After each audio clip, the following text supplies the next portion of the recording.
오늘 사무엘상 4장입니다. 4장. 우리가 3장 마지막 부분에 보게 되면 하나님께서 3장 21절에 보면 실로에서 여호와의 말씀으로 사무엘에게 자기를 나타내시었다. 그러면서 사무엘이 이제 본격적으로 하나님의 말씀을 듣기를 시작을 합니다. 또 19절에도 보면 사무엘이 자라매 여호와께서 그와 함께 계셔서 그 말로 하나도 땅에 떨어지지 않게 하셨다. 그러다 보니까 이제 이 사무엘이 점점 소문이 나기 시작해서 20절에 보게 되면 3장 20절에 보면 단에서부터 브엘세바까지, 브엘세바라 그러면 제일 남쪽이고요. 단은 제일 북쪽이에요. 한국으로 치면은 제주도에서부터 신우주까지 뭐 이런 식의 표현이 되겠죠. 이 사무엘이 실로는 가장 가나안 땅의 정중앙이야. 근데 그 정중앙에 있는 사무엘의 소문이 남쪽으로는 브엘세바까지, 그리고 북쪽으로는 저 단까지 이 소문이 자자하게 퍼진 거예요. 어떤 소문이 퍼졌을까요? 엘리에게는 하나님의 말씀이 희귀하여 들려지지도 않고 보이지도 않는데 사무엘에게 말씀이 들려진다. 또 사무엘에게 들려진 그 말씀은 하나도 땅에 떨어지지 아니한다. 뭐 이런 말씀들이 자자하게 들려지다 보니까 이 20절 끝에 보게 되면 많은 이스라엘 백성들이 사무엘이 이제는 하나님의 선지자로 세움을 받았구나라는 것을 다 알게 되었어요. 그러면서 4장 1절로 이제 들어가는데 이렇게 사무엘의 말이 온 이스라엘에게 전파되었다. 요 구절은 4장 1절에 나옵니다만 어떻게 보면 3장 마지막 부분하고 연결되는 부분이에요. 그리고 4장 요 1절 하반절 이스라엘은 나가서 여기서부터가 새로운 하나의 문단이 시작된다라고 보면 됩니다. 자, 그래서 오늘 요 4장 1절에 대해서는 요 정도 얘기하면 될 것 같고요. 그래서 엘리 제사장은 하나님의 계시도 못 받고 점점 그 집안은 찌그러져 가고, 반면에 어린 사무엘은 나이가 자라가면서 2장 26절에도 나옵니다만은 뭐라고 나옵니까? 유명한 구절 나오죠. 사무엘이 점점 자라매 여호와와 사람들에게 은총을 더욱 받더라. 그래서 사무엘은 자라면 자랄수록 사람에게도 인정받기 시작하고 하나님에게도 은총받는 사람으로 점점 더해가는 거예요. 왜 그러냐? 사무엘은 하나님을 존중히 여기고, 반면에 엘리 제사장은 하나님의 말씀을 귓등으로도 잘 안 듣고, 이러니까 한 집안은 몰락해가고 사무엘은 점점 흥하여져 간다 이 말이에요. 자, 그런데 이런 상황 속에서 엘리가 마지막 사사로 있는 이 시점에서 이 이스라엘 나라에 이제 큰 전쟁이 벌어지게 됩니다.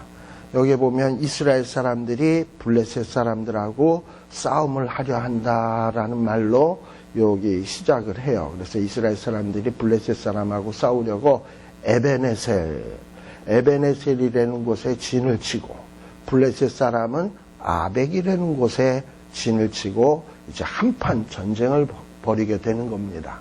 원래 이 블레셋 사람을 보통 팔레스틴 사람이라고 얘기를 해요. 우리가 지금 팔레스틴 하는 말이 블레셋에서 온 말입니다. 블레셋. 근데 이 블레셋 사람들은, 나는 블레셋이라 그래서 어릴 때는 막 불같이 벌건 사람들인가, 블레셋. 이렇게 생각을 했는데, 블레셋 사람들이 원래는 어떤 사람들이냐면, 오늘날 헬라, 그리스에 속한 사람들이었어요.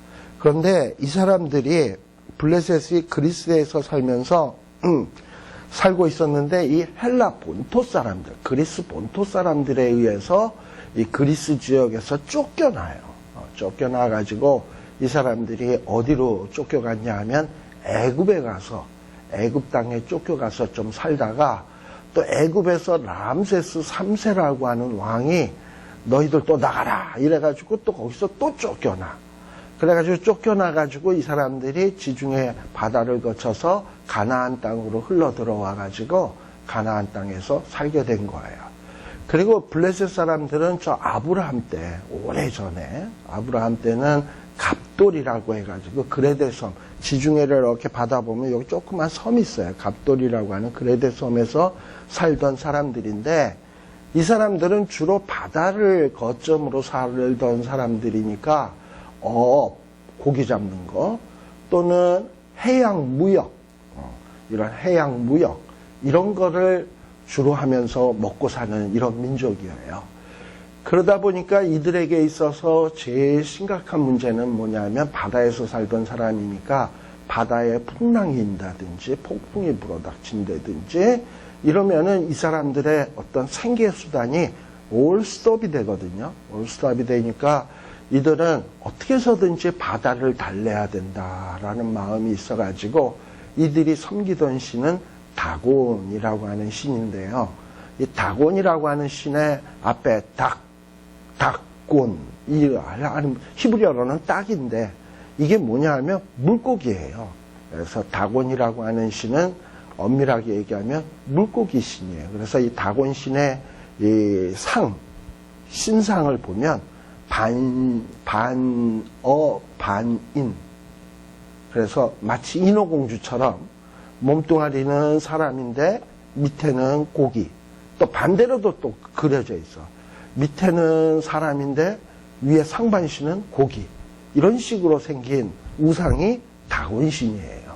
그래서 이 물고기 신, 이런 신이 바다를 주관한다라고 생각을 해가지고 그 신에게 숭배하면서 바다를 달래면서 이들은 먹고 사는 이런 민족이었습니다. 근데 워낙에 헬라, 이집트에 이곳저곳을 오고 가고 하다 보니까 그리스도 대단한 문명이고 이집트도 대단한 문명이고 이러다 보니까 이들이 굉장히 문화가 발전해가지고요. 벌써 철기, 남들은 청동기를 쓰고 있는데 얘네들은 철기를 쓸 만큼 강력한 민족이었습니다.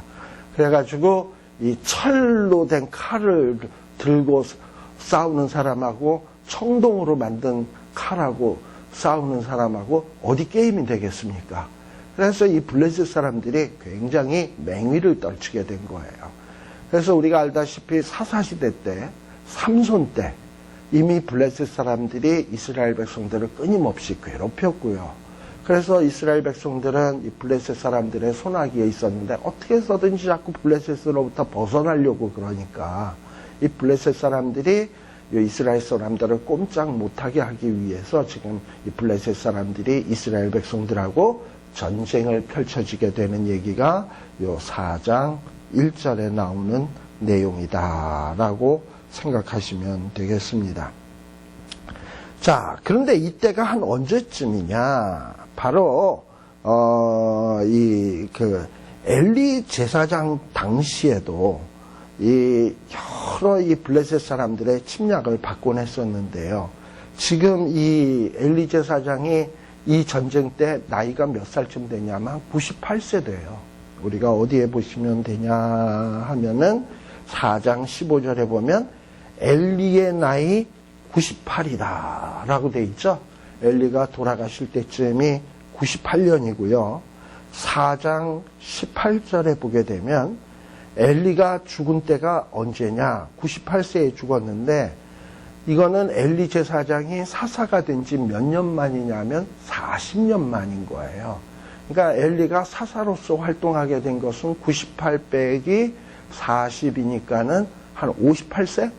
아마 그러니까 제사장직을 그만두고 그 다음에 사사처럼 엘리 제사장이 존재했었는데 벌써 엘리 제사장이 58세였을 때부터 블레셋으로부터 자꾸 깐주발 침략을 받고 삼손 시대 때도 침략을 받고 너무 힘들게 지냈거든. 그런데 엘리 제사장은 이 블레셋을 무찌르질 못해. 힘이 없어서. 이미 하나님도 함께하지 않고. 그런데 자꾸 벗어나려고 그러니까 블레셋이 이런 이스라엘을 꼼짝달싹 못하게 하기 위해서 지금 전쟁을 벌이는 겁니다. 그래서 이때가 한 언제쯤 되느냐 하면은 BC 한 1075년? BC 한 1075년경에 이 블레셋 사람들이 이스라엘 백성들을 쳐들어와가지고 아벡에 진치고 또 거기에 대항하는 이스라엘 백성들은 에베네셀이라는 곳에 진을 치고 있다라고 보시면 됩니다. 자, 그런데요.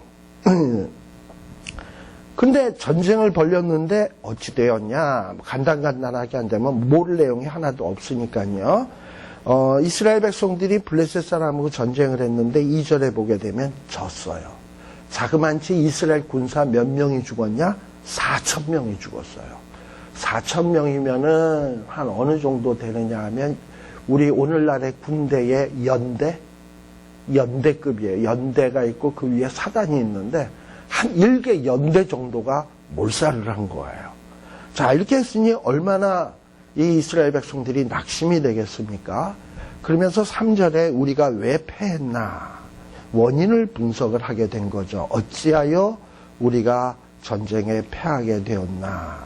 근데 이 전쟁에 패한 책임을 자기들에게서 찾는 것이 아니라 여호와께서 어찌하여 우리로 블레셋 사람 앞에 패하게 하셨는고 라고 요따우 소리를 한단 말이죠. 사실은 지금 엘리 제사장도 하나님을 존중히 여기지 않고 또 사사시대에서부터 사람들은 자기 소견에 옳은 대로 살고 그러니 전쟁에 패하는 게 당연하지. 그런데 어찌하여 여호와께서 우리로 패하게 하셨는고 자기의 잘못은 생각지 아니하고요. 그러면서 이 전쟁에 패한 이 원인을 이렇게 분석하고 그럼 어떻게 이 전쟁에 패한 상태에서 우리가 이 난관을 극복할 수 있을까? 그리고 그 어떤 서로 이렇게 이제 의논을 나누면서 해결책을 모색했는데 그 해결책이 뭐냐?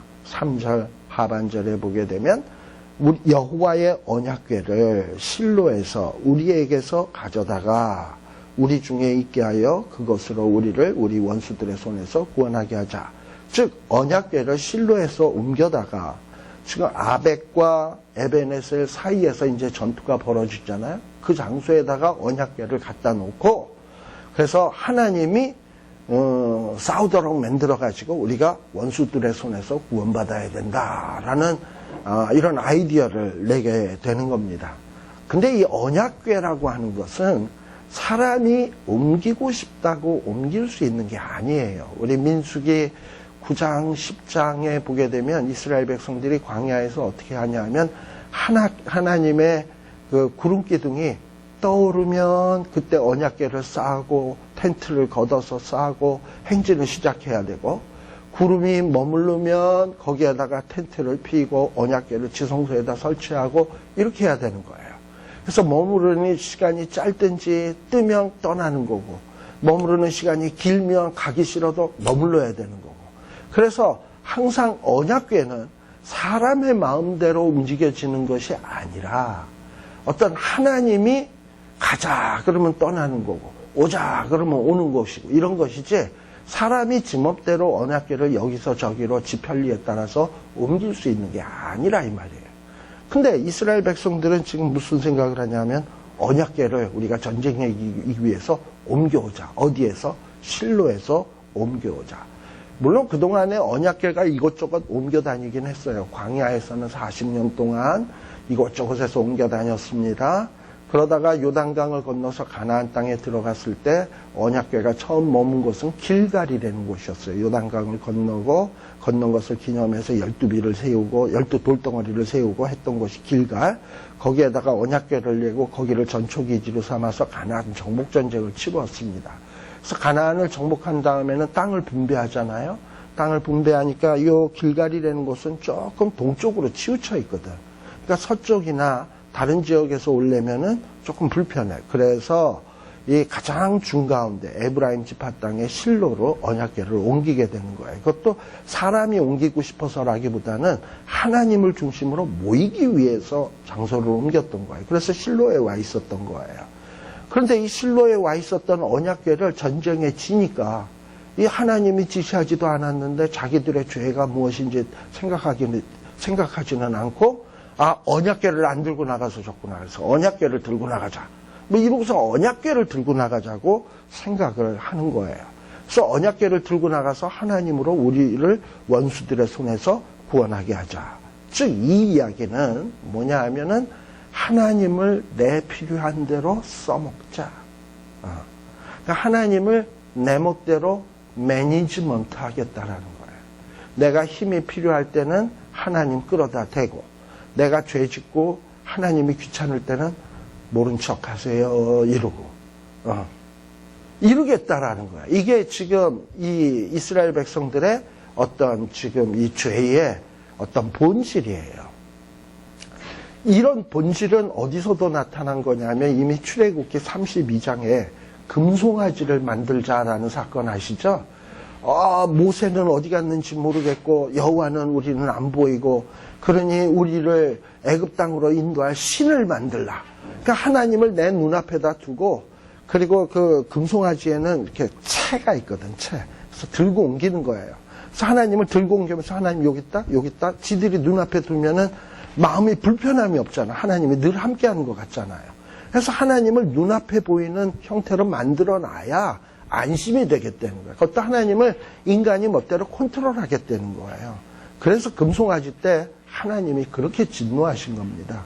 그러니까 우리 하나님이 진노하시는 무서운 죄 가운데 하나가 뭐냐면 내가 하나님 앞에 순종하는 게 아니라 하나님을 내 목적에 의해서 내가 멋대로 조종하려고 하는 것. 그것은 결국 내가 하나님이 되고 하나님이 내 종이 되는 거거든요. 이거를 하나님이 진노하시는 거예요. 그래서 이 언약궤를 실로에서 가지고 오죠.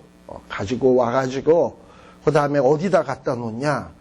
거기 보면 엘리의 두 아들 홈니와 비느하스, 홈니와 비느하스 있는 데다가 언약궤를 갖고 오는 거예요. 자, 이렇게 갖고 왔을 때 홈니와 비느하스가 제사장이라면, 제대로 된 제사장이라면 이 상황에서 뭘 어떻게 해야 되겠습니까? 이게 무슨 짓이야. 하나님이 일로 갖고 오라고 하지도 않았는데 니들이 이렇게 갖고 올 수 있어. 이러고서는 노발대발하고 그 잘못된 것을 시정하고 바로잡아야 될 거 아니에요. 근데 홈리와 비느하스는 불량자라 하나님이 이미 버린 자이기 때문에 이런 의식이 조금도 없어. 그리고 언약궤가 탁 있고 자기는 그 옆에 탁 있으면 폼나잖아요. 그러고서 이제 전쟁을 치르게 되는 겁니다. 자, 그런데 이스라엘 백성들은 여하한 언약궤 하면 하나님의 임재의 상징 이렇게 생각해서였는지라 5절에 4장 5절에 보게 되면 여호와의 언약궤가 진 안에 들어올 때에 온 이스라엘이 큰 소리로 외쳤다. 땅이 울릴 정도로 외쳤다. 우리가 민수기에 보면 이스라엘 백성들이 싸움하는 진의 형태에 보면 항상 회막이 가운데고 동서남북을 중심으로 세지파 이렇게 진친 거 기억하시죠? 그래서 이스라엘의 싸움하는 형태는 여호와가 중심에 있어야 돼. 근데 이들이 언약궤를 안 들고 나갔기 때문에 우리가 전쟁에 졌다고 생각하니까 언약궤를 가지고 온 거예요. 근데 뭐 실제로 중요한 게 언약궤 그 자체겠습니까? 언약궤가 상징하는 하나님이 함께하는 것이겠습니까? 이 사람들은 완전히 찐빵 껍데기는 알아도 찐빵 안에 있는 앙꼬의 중요성을 모르는 거야. 자, 그러면서 완전히 언약궤만 갖다 놓으면 다 되는 줄로 앙꼬 없는 찐빵인 거죠. 자, 그러면서 언약궤가 들어오니까 하나님의 함께 하실 줄로 생각하고 막 외치고 난리를 친 거죠. 땅이 울릴 정도로. 근데 얼마나 소리가 컸던지 6절에 보면 블레셋 사람들이 그 외치는 소리를 들었다. 아벡에서 에베네셀까지 거리는 한 어느 정도 되냐면 3.5km. 그러면 3,500m거든요. 그 정도인데 거기서도 들을 정도였다 그러면은 좀 뻥 같지만은 얼마나 큰 소리로 외쳤길래 이렇게 들렸겠습니까? 그러니까 이 블레셋 사람들이 듣고서는 쟤네들 왜 이렇게 소리를 지르는 거야? 갑자기 오징어 빨아 널어놓은 것처럼 축 처져 있던 것들이 어떻게 저렇게 힘이 나서 저렇게 소리를 버럭버럭 지르는 거야? 아, 여호와의 궤가 들어왔구나. 이걸 알게 된 거예요. 그러면서 누가 두려워하냐? 오히려 블레셋 사람들이 막 두려워하기 시작하는 거지. 이스라엘의 신이 이스라엘 진 가운데 들어오게 되었다. 이런 일이 없었는데 이런 일이 생기게 되었다. 큰일 났다. 8절에 우리는 화다. 우리는 이 능한 신을 어찌 이기겠느냐. 이 능한 신들의 손에서 우리를 어찌 건지겠느냐. 이러면서 하나님에 대한 두려움을 표현합니다. 근데 이렇게 되게 된 데는 이미 여호와에 대해서 들은 소문이 있었어요. 그게 뭐냐면 7절 8절 끝부분에 보면 애굽에서 이 애굽의 신들, 애굽의 왕들, 바로를 하나님이 치셨잖아. 10가지 재앙으로.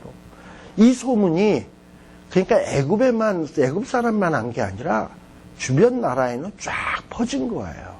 그러니까 애굽에서 10가지 재앙, 홍해가 갈라진 사건을 자유주의자들이나 하나님의 기적을 안 믿는 사람들은 이스라엘 백성들이 자기들이 믿는 하나님이 대단한 신인 것을 드러내기 위해서 과장하거나 신화해서 만든 것이지 실제 역사가 아니다. 애굽의 10가지 재앙, 홍해 갈라진 거 이런 식으로 이야기를 하거든요. 그렇다면 만일에 이게 신화화된 것이라면 블레셋 사람들이 이렇게 두려워할 이유가 있겠습니까?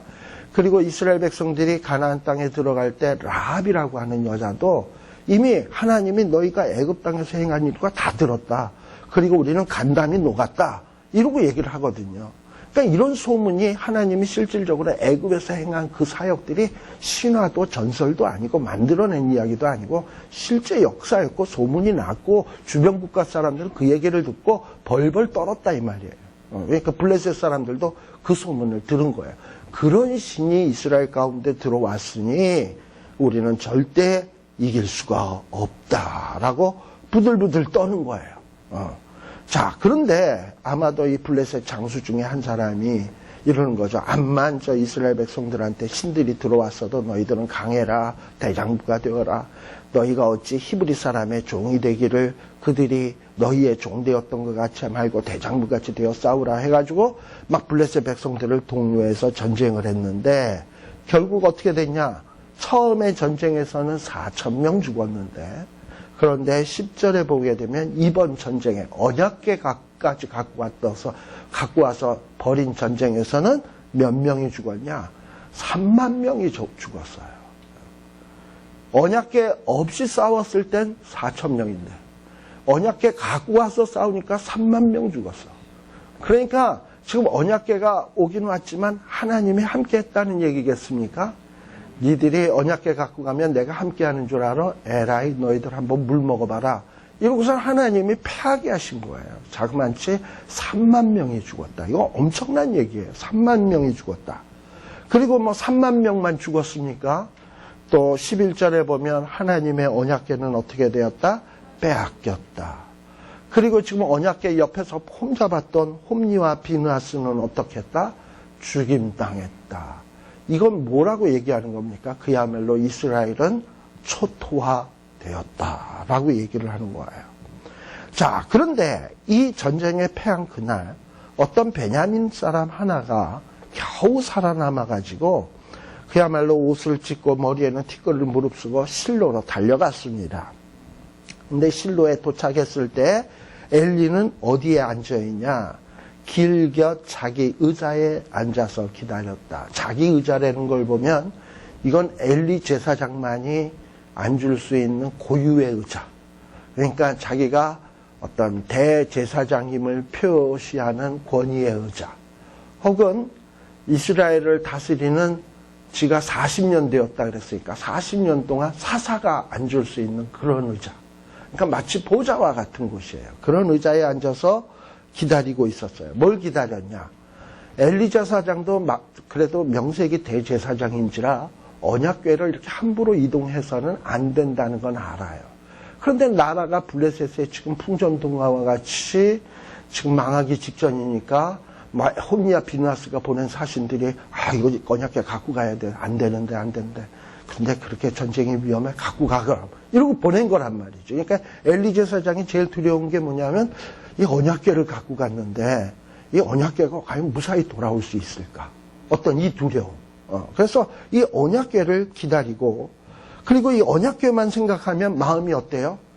마음대로 옮겨서는 안 되는데 마음대로 옮겼단 말이지. 그러니까 그래도 엘리가 그래도 대제사장인지라 양심은 있어가지고 속이 어때요? 달달달달달달 떨릴 즈음이었단 말이죠.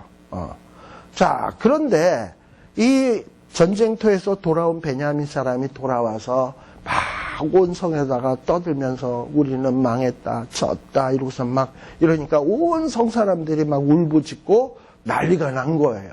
그리고 엘리 제사장도 부르짖는 소리를 듣고서는 야, 이 헌화하는 소리가 무슨 소리냐.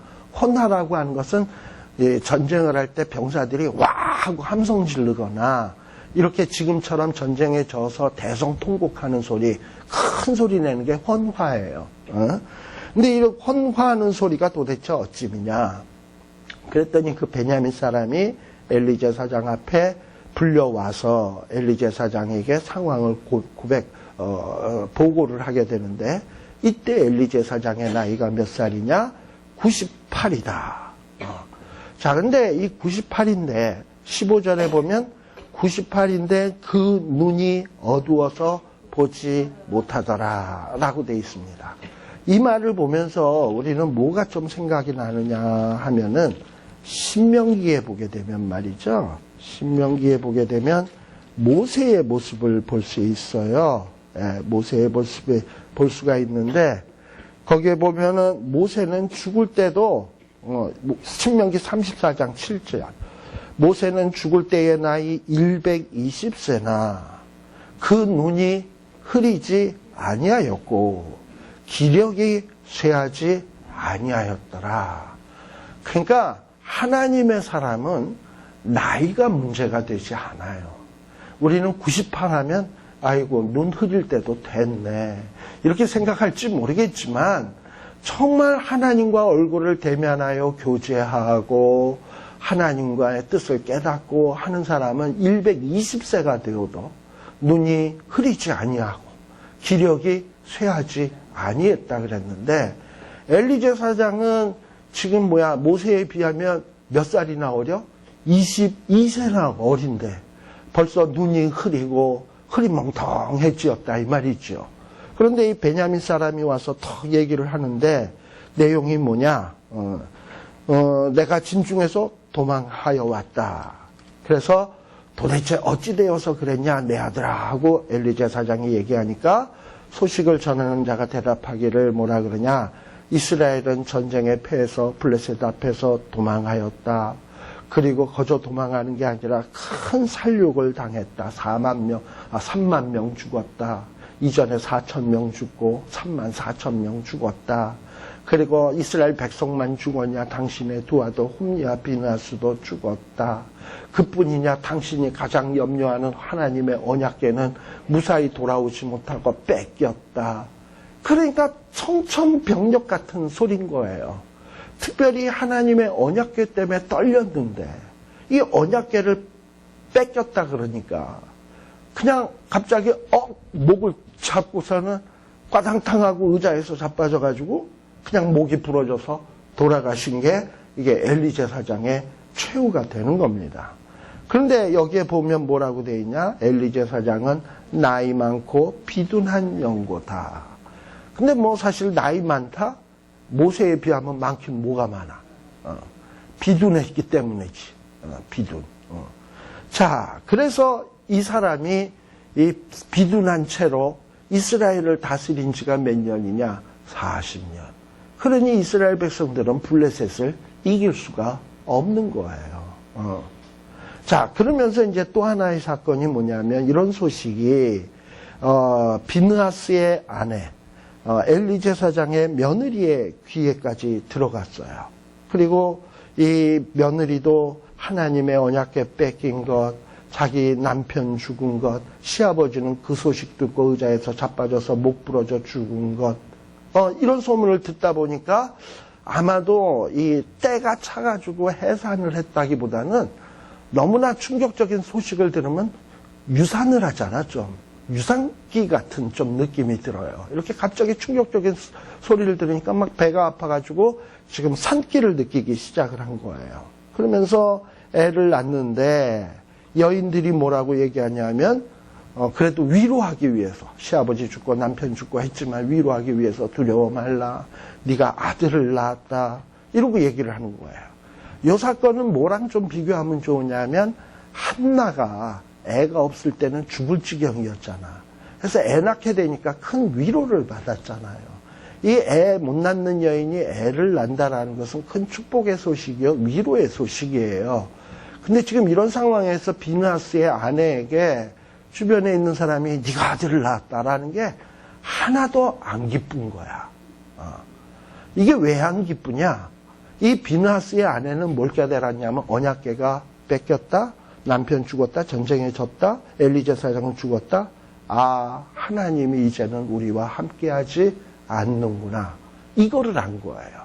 그러니까 자식이 있다고 기쁜 게 아니라 하나님이 함께해야 기쁘다는 걸 안 거고, 하나님이 떠나면 자식 암만 낳아도 이건 전혀 기쁜 일이 아니다라는 거를 누구는 알았어? 비느하스의 부인 아내는 알았어. 그러니까 비느하스의 부인이 오히려 비느하스보다 신앙이 좋고요. 엘리 제사장보다도 신앙이 좋고요. 그 누구보다도 신앙이 좋은 것 같아요. 그러면서 그는 죽으면서 뭐라고 얘기를 하냐면은, 아, 이제 이 나라는 아이의 이름을 뭐라고 지으라 했냐면 이가봇이라고 지어라.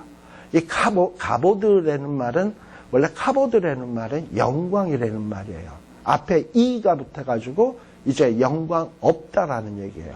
no 영광, no glory. 자식의 이름을 뭐라고 지었냐면 no glory.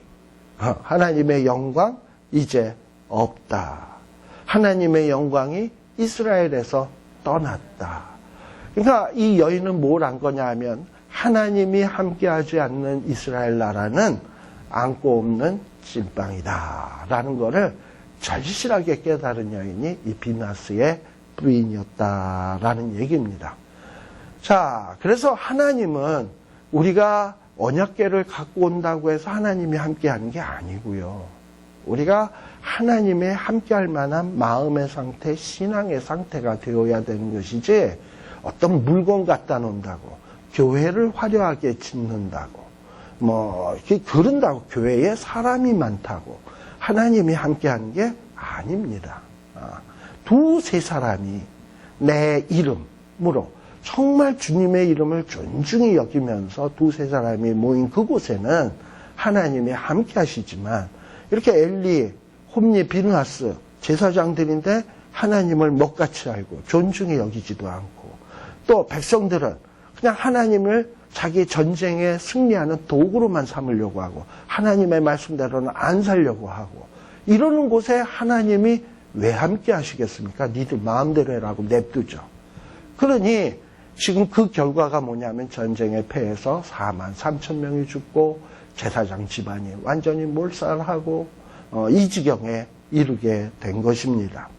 자, 그런데 이렇게 하나님을 매니지먼트하는 이런 행동은 5장에서도 계속 이어지게 되는 것을 볼 수 있어요. 여기 5장에 보게 되면 블레셋 사람들이 하나님의 언약궤를 빼앗아 가지고 에베네셀에서부터 아스돗에 갔다라고 되어 있습니다. 고대 중동 사람들이 전쟁을 할 때는 승리했을 경우에 전리품을 챙겨가는데, 전리품 중에 최고의 전리품이 뭐냐? 이 상대방 패배시킨 국가의 신을 포로로 잡아가는 거예요. 근데 이스라엘은 신을 형상화 하지 않잖아. 우리 제2계명에 보면 어떤 형상이든지 만들지 말며 그 앞에 절하지 말며. 그래서 이스라엘 백성들은 어떤 신상이나 형상이 있다 그러면 다 때려 부셨어. 형상이 존재하지 않아. 그러니 블레셋 사람들이 전쟁에 이겨서 얘들의 신을 잡아가야 되겠다 하고 눈을 비비고 찾아보니까 뭐 신상으로 생긴 게 하나도 없어. 근데 얘네들이 신상 못지않게 아주 그냥 뭐 신주단지 모시듯 하는 게 있는데 그게 언약궤야. 아, 요게 신인가 보다. 요 놈이 들어오니까 얘네들이 소리 지르고 그랬구나 해가지고 언약궤를 마치 이스라엘의 신으로 생각을 하고 언약궤를 포로로 에베네셀에서부터 어디로 잡아간 거냐면 아스돗으로 잡아간 거예요. 아스돗으로 잡아가가지고는 아스돗에다가 어디다 갖다 놓냐? 이 하나님의 언약궤를 다곤의 신당. 그러니까 다곤은 블레셋 사람들의 신 아니겠습니까? 블레셋 사람의 신이 자기네들을 이스라엘에게 승리하게 해줬으니까 이스라엘의 신을 잡아다가 다곤 신 앞에다가 세워놓는 거예요. 그러니까 다곤 신 앞에 가서 포로로서 잡혀와서 항복하게 만드는 거지. 다곤 신당에다가 갖다 놓았습니다. 그런데 문제는 3절에 보니까 어떤 일이 벌어졌냐. 다곤신이 자빠진 거예요. 그리고 땅에 닿은 거예요. 근데 거기 보면 다곤이 엎드려져라는 말이 나오잖아요. 이 엎드리다라는 말은 히브리어의 나팔이라는 말인데요. 떨어진다, 넘어진다. 근데 이런 거는 일종의 절한다라는 의미예요. 이 엎드려진다라는 말은 보통 어떤 데 쓰느냐 하면 주인 앞에 종이 주인 앞에 이렇게 엎드려지는 거, 또는 신하가 왕 앞에, 또는 경배자가 신 앞에 이 하는 게 엎드려지는 거야. 그러니까 지금 다곤이 여호와의 언약궤 앞에 엎드려진다라는 것은 다곤이 하나님 앞에 완전히 왕처럼, 하나님을 신처럼 그 앞에서 경배하는 모습을 취하게 된 거예요. 즉 다곤신이 여호와 앞에 항복한 거예요. 그러니까 뭐 형태는 보면 이스라엘은 졌는데 지금 누구는 승리하고 있는 거냐면 하나님은 승리하고 있는 거야. 그것도 어디에서? 호랑이 굴안에서. 호랑이 굴안까지 하나님이 들어가가지고 마치 포로로 잡혀 들어가는 것 같았는데 그 블레셋 안에 최고의 신이 여호와 앞에 엎드려지고 있는 거예요. 그러니까 이게 상징하는 바가 크지 않습니까? 그러니까 하나님은 원래 블레셋 사람들에게 질 뿐이 아니라는 거죠. 문제는 이스라엘이 왜 졌냐? 여호와가 힘이 없어서, 다곤신보다 힘이 없어서 진 게 아니고 이스라엘 백성에게 문제가 있었기 때문에 진 것이지, 여호와는 이렇게 쌩쌩하다라는 거예요. 블레셋 안에 들어가서 다곤신도 지금 그 앞에서 항복한다라는 얘기예요. 그래서 성경에서 말하는 표현이 뭐냐? 출애굽기 20장 7절이나 갈라디아 6장 7절에 보게 되면 하나님의 이름은요 결코 만홀히 여김을 받지 않는다. 하나님은 절대 사람이나 이 세상에 있는 피조물들에 의해서 조롱당하거나 뭐 이렇게 항복을 요구당하거나 무시당하거나 멸시받거나 이럴 뿐이 아니에요. 자, 그런데 하나 또 더 재밌는 표현이 있어요. 여기 보면 이렇게 처음에는요 다곤신이 여호와 궤 앞에 엎드려져서 얼굴이 다 있을 뿐이었어요. 그랬는데 3절에 보니까는 다곤신을 섬기는 사람들이 신전에 들어가 보니까 이 다곤이 하나님 앞에 절하는 형태로 돼 있으니까 이런 신성 모독이 어디 있나 그래서 다곤신을 벌떡 이렇게 세운 거 아니에요. 세웠어요. 그랬는데 그 다음날 아침에 보니까 이번에는 엎드려진 정도가 아니라 어떻게 되렸냐면 머리와 두 손목이 다 분리가 돼버렸어. 해체돼 버렸어. 특별히 머리와 두 손목이 끊어져 가지고, 특별히 그 두 손목이 어디에 있냐면 문지방에 있대요. 문지방에. 그리고 다곤의 몸뚱이만 남았다는 거예요. 근데 이렇게 왜 하필 다곤의 잘라진 두 손 몽둥아리가 문지방에 가서 있을까? 왜 이런 얘기를 기록을 할까? 이거는 당시의 어떤 이런 미신적인 문화를 좀 이해하면 돼요. 보통 사람들은요, 그 중동 지역의 사람들이 고대에 미신적으로 내려오는 풍습이 그 집을 지키는 수호신이 어디에 있다 생각을 했냐면 문지방에 딱 있다고 생각을 한 거야. 그래서 이 문지방에 수호신이 딱 버티고 있어가지고 바깥으로부터 악귀나 무슨 액 같은 거, 나쁜 거 이런 게 들어오는 거를 가정의 수호신이 문지방에서 턱 맞는다는 거야. 그래가지고 이 고대의 사람들은 이 문지방을 굉장히 소중히 여겼다는 거예요.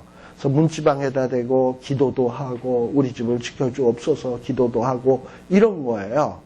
그런데 다곤신을 벌떡 세워놨는데 이제 다곤신을 섬기던 사람이 엎드려져 있던 지금 다곤신을 세워놨는데 다곤신이 또 넘어졌잖아. 근데 이번에 넘어지면서 완전히 목도 부러지고 이렇게 되니까 이 다곤신 자체도 이 다곤 신당에 있는 문지방에다가 손을 대고 신이시여 날 좀 살려주옵소서 지금 이런 표현이라는 거예요. 그러니까 다곤신이 오죽이 답답했으면 문지방 신에게, 소위 블레셋의 최고의 신이라는 게 문지방 신에게 기도하는 별 볼 일 없는 신이라는 거를 더 여실히 보여주는 거야. 그러니까 블레셋 사람들도 뭘 깨닫는 겁니까? 처음에는 자, 하나님의 언약궤를 다곤신 앞에 갖다 놓고선 다곤신이 최고의 신이다. 자기네들이 그렇게 생각을 했는데 자고 일어나 보니까 다곤신이 하나님 앞에 경배하고 있단 말이지. 그래서 이건 아니다. 그래서 다시 세워놨더니 이번에는 하나님 앞에 그냥 의덕 터져가지고 목이 부러져가지고 겨우 목숨 부지하기 위해서 이번에는 문지방 신에게 달려가가지고 문지방에다가 손목을 대고 있는 형태로 돼 있단 말이죠. 그걸 보는 블레셋 사람들의 마음은 얼마나 참담했겠습니까? 자기네 신이 이렇게 초라하다. 이렇게 별 볼 일이 없다. 하나님 앞에서 아무것도 아니다. 라는 것을 깨닫게 된 거죠. 자, 그런데 이게 앞에 얘기하고를 비교를 해보세요. 앞에 블레셋 사람들이 여호와의 언약궤가 이스라엘 진중에 들어왔을 때 얼마나 떨었습니까? 여호와는 애굽의 신들을 혼내킨 신이다. 이제 그런 신이 이스라엘 진중에 들어왔으니 우리가 어찌할꼬. 참 그때는 하나님에 대한 지식이 올바로 있었던 것 같아. 근데 어떤 사람이 일어나서 아니다 야 겁내지 마 두려워하지 마 아무것도 아니야 여호와. 여기서 전쟁을 했는데 지금 사건이 어떻게 됐냐면 하나님이 진짜 신이고 다곤 신은 별 볼 일 없는 신이고 재확인이 되고 있는 거예요. 그러니 하나님은 블레셋 사람들이 지고 가서 다곤 신 앞에 무릎을 꿇린다고 꿇려질 수 있는 분이 아니야. 인간이 자기네들 신 앞에 하나님을 무릎을 꿇리운다고 꿇려질 수 있는 신이 아니고 또 이전 얘기로 치면 하나님은 전쟁에 우리가 이기기 위해서 하나님을 강제로 끌어다가 전쟁터에 데리고 나가면 우리가 승리할 수 있냐? 그럴 수 있는 신도 아니에요. 그러니까 하나님은 우리가 멋대로 움직이거나 조종할 수 있는 신이 아니라 하나님은 스스로 계시는 분이야. 하나님의 자기 뜻대로 움직이시는 분인 거예요. 그러니까 우리가 그것을 하나님에게서 알아야 되는 거야. 하나님은 인간이 마음대로 요랬다 저렇게 조종할 수 있는 분이 아니로구나 라는 이런 것을 지금 분명히 보여주고 있는 사건이 4장, 5장에 나오는 사건들입니다. 그런데 이런 무식한 이 블레셋 사람들은요 5절에 보면 뭐라고 돼 있냐, 다곤의 제사장들이나 다곤의 당에 들어가는 자들은 오늘날까지 아스돗에 있는 다곤의 문지방을 밟지 아니하더라. 왜 문지방을 밟지 않냐? 다곤 신도 살려달라고 문지방에다 손을 댔다면 그 문지방에 있는 신은 다곤 신보다 세다 안 세다? 그러니 그 문지방을 할부로 밟아서는 된다 안 된다? 안 된다. 그래가지고 그게 풍습이 돼가지고 이 사무엘상에 쓰여지는 이날까지, 그날이 언제인지는 우리는 정확히 모르지만 이 블레셋 사람들은 그 문지방을 밟지 않는단 말이에요. 그러니 이 블레셋 사람들이 문화는 철기 문화 얼마나 발전했는지 모르겠지만 그들의 신지식이나 어떤 그들의 종교가 얼마나 저급하고 유치하고 한심하기 그지없는지.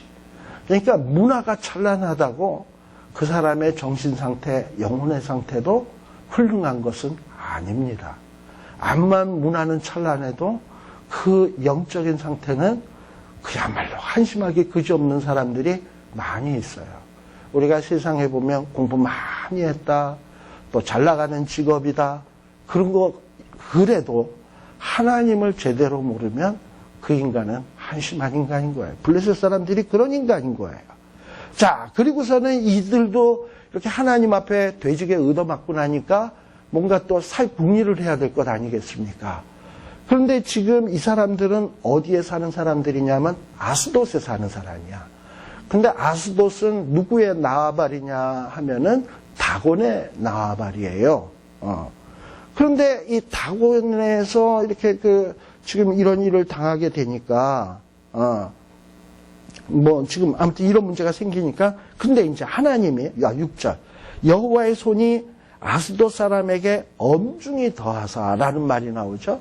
이렇게 다곤신이 엎드려지고 다곤신의 손모가지가 부러져서 문지방에 갖다 놓는 걸 보면 블레셋 사람들도 아이고 하나님, 우리가 처음엔 하나님을 제대로 봤다가 지금 못 보고서 하나님을 제대로 알아보지도 못하고 이게 함부로 까불었네요. 회개해야 될 거 아니에요. 근데 회개는커녕 이번에는 문지방을 밟지 않는 이상한 행동들을 하니까 이것들이 정신 못 차렸구나. 그러고서 하나님이 이 아스돗 사람들에게 엄중히 재앙을 더하사 어떤 재앙을 더했냐? 독종의 재앙. 도대체 이 독종의 재앙이 뭘까라고 생각을 하는데 저게 이 독종에 대한 얘기가 9절에도 나와요.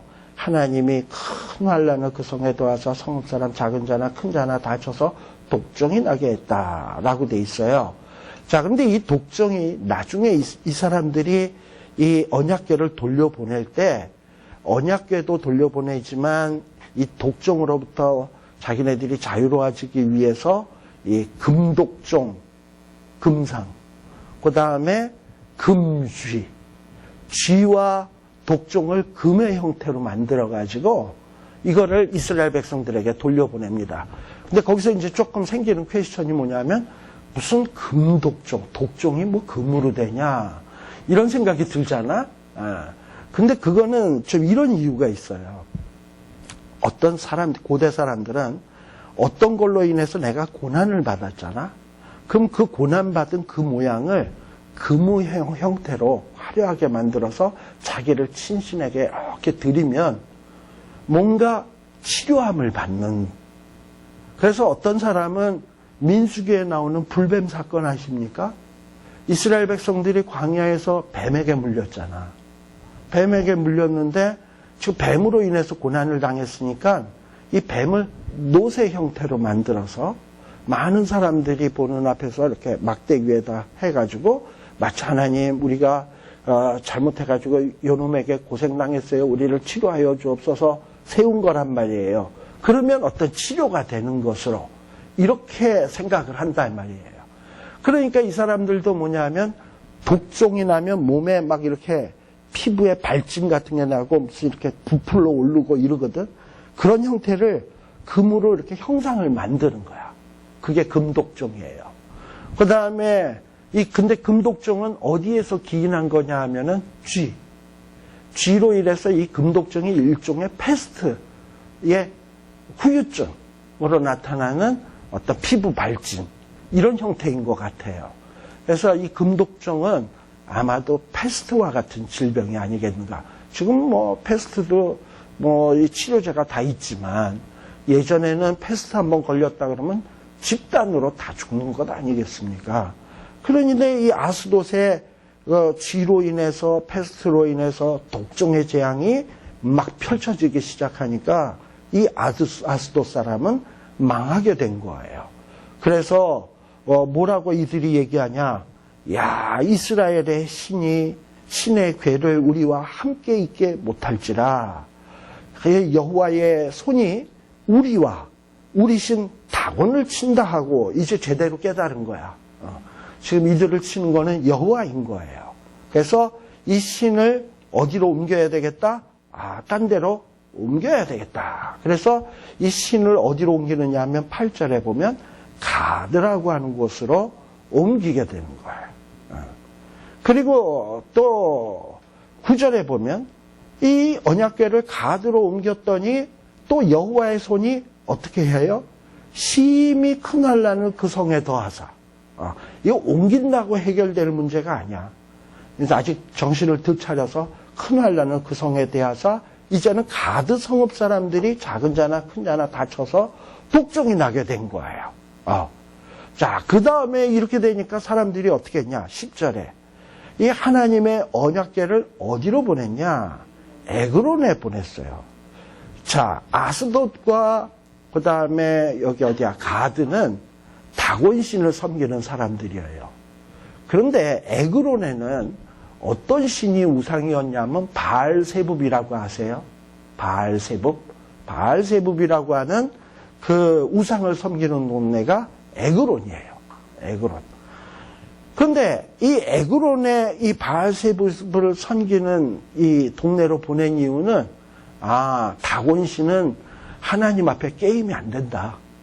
그러니 에그론에 보내면 바알세붑은 어쩌면 하나님을 이길 수도 있지 않을까? 어떤 이런 생각. 그러니까 어떤 이 신앙의 수준이 하나님이 온 우주 만물의 천지 만물의 왕이시고 주인이라는 생각이 전혀 안 드는 거야. 어떤 동네의 신이 그 동네에서는 최고라는 아주 이런 미신적인 생각을 갖고 있는 거예요. 그래서 에그론에 보내면 괜찮지 않을까. 그래서 에그론에 보냈어요. 그랬더니 에그론 사람들이 또 난리를 치면서 우리 이게 죽게 되었다 난리를 치는 거예요. 저는 이걸 보다 보면 왜 갑자기 이게 생각나는지 몰라. 사드가 생각이 나는지 몰라. 사드가 어디에다가 한대니까 또 난리치고 또 이쪽에 옮긴다니까 이쪽에 있는 사람들이 또 난리치고 그러다 보니까는 야당의 국민의당의 눈이 좀 이상하게 생긴 분 계시죠? 박지원 씨. 박지원 씨는 이 얘기를 하더라고. 대통령께서 사드를 청와대로 가져가시면 어떠실까? 남들 다 싫다는데 솔선수범을 하시지. 이런 얘기를 또 하더라고요. 그러니까 지금 뭐냐면 블레셋 사람들도 국민의식이 뭐냐면 남은 재앙을 당해도 되고 난 당하면 안 된다. 이 재앙을 가져오는 이 물건은 내게서는 나가야 된다. 남은 죽어도 된다. 나는 죽으면 안 된다. 이런 생각인 거예요. 그래서 아스돗 사람은 가드로 떠넘기고 가드 사람은 에글론에 떠넘기고 이러면서 이 하나님의 언약궤가 이 블레셋이 5개의 도성으로 돼 있어요. 블레셋이 5개의 블레셋이라고 하는 나라는 원래는 이 5개의 도시 국가가 합해져서 한 나라를 이루는 거예요. 그런데 5개의 도시가 어디냐면 지금 얘기했던 아스돗, 그 다음에 가드, 그 다음에 에글론, 그 다음에 아스글론, 그 다음에 가사. 이게 5개의 도성인데요. 지금 하나님이 이 블레셋의 이 5개의 도성을 일일이 신방하면서 완전히 블레셋에 있는 도성이란 도성, 큰 도성이란 도성은 완전히 초토화시키고 있는 거야. 누구 혼자서? 하나님 혼자서. 하나님 혼자서 이걸 완전히 블레셋을 초토화시키는 거예요. 이스라엘 사람들이 블레셋 사람들에 의해서 3만 4천 명이나 죽었는데 하나님은 혼자 들어가서 이 5개의 도성을 묵사발을 만들고 있다 이 말이에요. 그러다 보니 11절에 보면 이 블레셋의 모든 방백들이 모여졌어요. 이 방백은 누구냐면 가사, 가드, 아스돗, 아스글론에 있는 최고의 지도자들, 이런 자들을 방백이라고 얘기를 합니다. 이런 사람들이 5개의 지도자들이 모여가지고 이제 해결책을 의논하기 시작을 한 거예요. 그래서 이제 의논한 결론을 어떻게 내렸냐? 야, 이스라엘 신을 우리가 포로로 잡아둘 수 없다. 이 신은 포로로 잡혀 있을 수 있는 분이 아니다. 이분을 데리고 있다 보면 우리가 망한다. 우리가 포로 된다. 그러니 이 신은 그냥 이스라엘로 돌려보내야 된다. 이런 생각을 하게 된 거야. 본처로 돌아가게 한다. 안 돌려보내면 우리는 어떻게 된다? 죽는다. 우리 온 성이 뭘 당한다? 사망의 환난을 당한다. 그리고 하나님은 어떻다? 엄중하심으로. 그리고 죽지 않은 사람은 지금 다 어떻게 되었냐? 독종으로 시달림 받고 있지 않냐. 그러니 우리가 이 문제를 시급히 해결하지 않으면 안 된다. 블레셋 사람들의 성읍의 부르짖음이 어디에 사무쳤다? 하늘에 사무쳤다. 이러니 이 문제를 해결하지면 안 된다. 해가지고 이 언약궤를 이제 이스라엘 땅으로 돌려보내게 됩니다. 자, 그런데 자그만치 언약궤가 블레셋 지방에 얼마 동안을 있었냐? 7달. 7개월을 있으면서 이 이스라엘 백성들이 떼거지로 모여서 블레셋과 전쟁하려고 해서 하고자 했던 것을 못했는데 못하기는 오히려 실패만 봤죠. 3만 4천 명이나 죽기나 했지. 그런데 하나님은 혼자서 이스라엘 백성들이 떼거지로 하려고 했던, 그러고서도 하지 못했던 것을 하나님은 7달 동안 블레셋 이곳저곳을 묵사발을 만드시고 다니셨다라는 거예요. 그러니까 하나님은 블레셋 사람에 의해서도 조종당하는 분이 아니고 하나님은 홈니와 비느하스 같은 이스라엘의 무식한 제사장들, 정치 지도자들, 종교 지도자들에 의해서 컨트롤 받으시는 분도 아니에요. 하나님은 만홀히 여김을 받는 분이 아니라 하나님은 경배의 대상이고 하나님의 말씀은 우리가 순종해야 하는 것이지 하나님을 내가 부릴 수 있는 그런 분이 아니다라는 것을 이 사무엘서에서는 여실히 증명하고 있는 겁니다. 그러니까 이런 내용과 제일 연관이 되는 요절이 있다면 하나님은 존중의 대상이지 하나님을 내가 부리는 대상이 아닌 거예요. 그래서 하나님께서는 뭐라고 얘기냐?